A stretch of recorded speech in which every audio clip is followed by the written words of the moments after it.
سهل ابن سعد رضی الله تعالی عنه امام منذری په ترغیب و ترهیب کې دا حدیث راوړی باسناد حسن. و یو ورځ جبریل علیه السلام راغلو نبی صلی الله علیه وسلم ته، ورته ویې فرمیل یا محمد صلی الله علیه وسلم عش ما شئت فانک میت. ژوند کوه څنګه چې دې خوښه ده خو مړ کېږې به ګورې.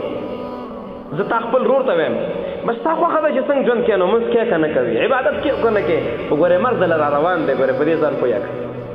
بیا ورته فرمیل واعمل ما شئت فانک مجزع. عمل کوه چې څنګه دې خوښوي، تاله به خامخا بدله درکوي.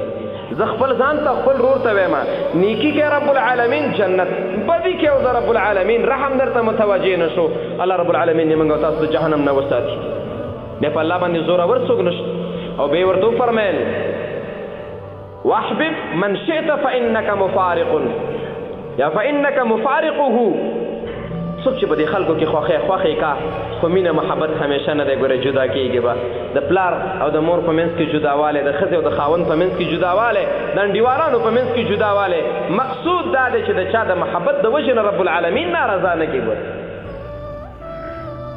او بیا ورته فرمایي واعلم محمد صلی الله علیه وسلم ښه پوهه شه په دې خبره ان شرف المؤمن قیام اللیل. د مؤمن انسان شرافت، عزت، قدر دا د شپې په مانځه کې دی. د دې حدیث نه به داسې فایده راوباسو څوک چې الله ته شپې مونځ کوي او سجده لګوي رب العالمین به په خلکو کې عزتمند کړي.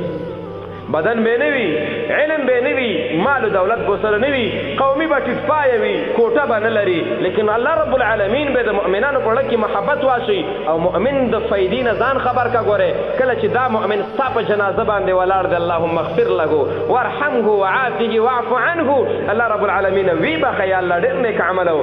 دا چې کله قبر ته ورکوشولي دا ستا د کلي دا خړ پړ حاجي صاحب، دا خړ پړ مولوي صاحب او دا ساده مسلمان چې تا ته دعا کړي بیا به د دې دعا نه د قبر لاندې خبر شي. من بدنونه داسې جوړ شوي چې نقد څو راکوي هغه مو خوښ. ای مؤمنانو ورونو د مسلمان شرف په څه کې دی؟ عزت. دا د الله نبي نه دي فرمایلي چې عزت په پادشاهانو کې دی او په مال کې دی او په دولت کې دی او په ډیګرۍ کې نه. جبریل علیه السلام د اسمان نه راغلی ورته وایي واعلم ان شرف المؤمن قیام اللیل. د مؤمن عزت په څه شي کې دی؟ د شپې په منځ کې. یو بله عظیمه خبره یې کړې او ډېره مزېداره ده. عمل په ګران دی خو زما ډېره خوښه ده. وعزه استغناؤه عن الناس. او عزت د انسان په څه کې دی؟ د خلکو نه مستغني شي. مستغني دې ته وایي جمع د صادر دی زوړ دی ته روغوندې چاته چې ماله خې صادر واخله خو دا زوړ سر که که نه ته د عمر صاحب نه ښي د ټاټ جامې وي او هغه ته یې پیوند اچلی و. پیوند چې ته واچې تا به څوک د منځه نه وباسي، بیا به تاله الله ښځه نه درکوي، بیا به تاله الله ماړی نه درکوي. خلکو نه استغنا وکړه، په زوړ کې وخت تېر کړه خو خلکو ته ټیټپایه مه راځه. خصوصا دعات ملګري، خصوصا په خلکو مشري کوونکي خلک د دینه تېر شي. دا عادت ساز کې او که دا عادت منو دا عادت ساز دا ډېر غلط سیسټم دی. ګورې او راځي پکې څوم نه چې سره زر پکې وارته یا خود زمرد هېڅ شی پکې نه راځي. نو وعزه شرف دا د شپې په منځ کې او عزت په استغنا کې او په غریبۍ کې او په فقر کې الله چې څه درکړي په هغې باندې په ژوند تېرولو کې. نو ای مؤمنانو ورونو چې جبریل علیه السلام راغلی دی او نبي صلی الله علیه وسلم ته ویلي چې ستا عزت او قدر د شپې په منځ کې دی. موږ ټول قدر غواړو که نه غواړو؟ ټول عزت غواړو که نه؟ الله دې تاسو ټولو ته په شمول زما او د عامو مؤمنانو عزت ور وبخي، زما ورونو زما خویندو ټولو ته. عزت د الله نعمت ده چې چاله یې ورکړي.